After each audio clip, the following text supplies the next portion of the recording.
พบกับไพอีกแล้วเสือ Elephant วงนี้เด้อมื้อนี้สิพากันไปเที่ยวหากแต่ว่าบอกบ่ทันไรมีแต่ว่ามีน้ำใจกดไลค์กด subscribe ได้นะเด้อมาเห็นหลายช่องโอเคฮอดพุ่นจังเว้ากันใหม่แล้วจังสิเปิดเผยว่าอยู่ไสเด้อโอเคบ่ทันแล้ว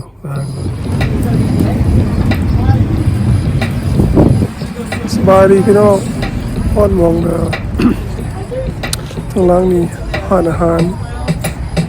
ดาวเวียดร้านเฟอโอเค